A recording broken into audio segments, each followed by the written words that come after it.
Late night capturing the mood, and it is relevant to the legal environment we're in, where judges, including the Supreme Court, are figuring out how to deal with a president who is both demanding more power than anyone in the modern era, but also watching his approval and the economic conditions he's presiding over crumble before us.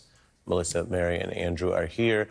Andrew, as we try to deliver on what we aimed for tonight, the lessons going forward for the things that worked dealing with this Trump legal onslaught.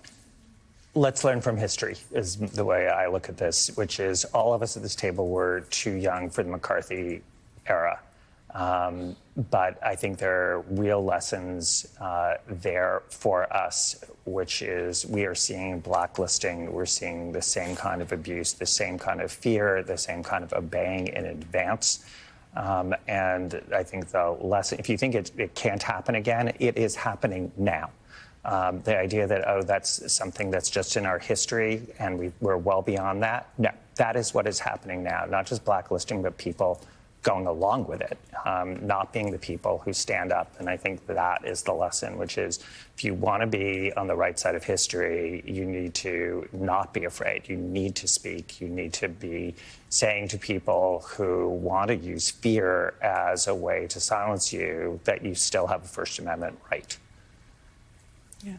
Well, it's the time for the people, right? I mean, you're showing the polling. We're showing more and more protests because the three branches of government, the executive is trying to steamroll the others. The judiciary is trying to put up roadblocks wherever it can. Congress is asleep. And it's time for the people to demand something more. And I think as we do get closer to 2026, we're going to see more and more and more of that. But in the meantime, it really is incumbent on the three branches to all do their part. And I just want to quote from Judge Royce Lamberth, a district court judge in D.C., appointed in 1987 by President Reagan, in ruling against the Trump administration just a few days ago, said, if our nation is to thrive for another 250 years, each co-equal branch of government must be willing to courageously exert the authority entrusted to it by our founders. And he said that after quoting from Federalist number 51. So he's saying, we're doing our part, Congress needs to do its part, and I'd say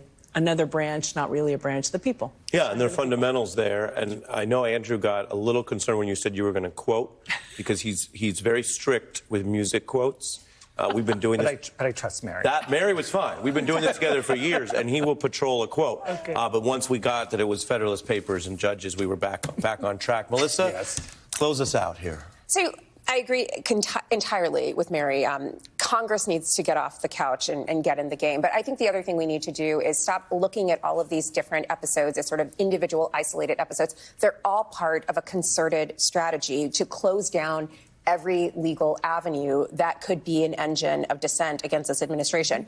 We have DOJ no longer enforcing justice. Like the whole dismantling of DEI, everything the DOJ has done thus far has been in support of this administration. They have attacked the courts to undermine the court's trust with the public for when the courts actually do speak. They are attacking the whole prospect of the nationwide injunction, so it's going to make it harder for people to challenge the administration's actions. They'll have to do it in every different jurisdiction. That'll be entirely unwieldy. They are subjugating law firms, and they are trying to attack public interest firms, too.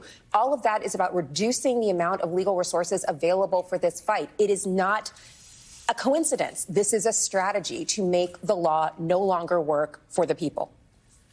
And it's up to the people, as each of you have said, to be informed and to be citizens in that sense, because we're up against so much. I want to thank our legal scholars here. I think we learned a lot, and we have a lot coming up. I'll tell folks watching at home, again, our thanks to Melissa, Mary, and Andrew. You can find excerpts of these segments on msnbc.com/Ari. That's msnbc.com.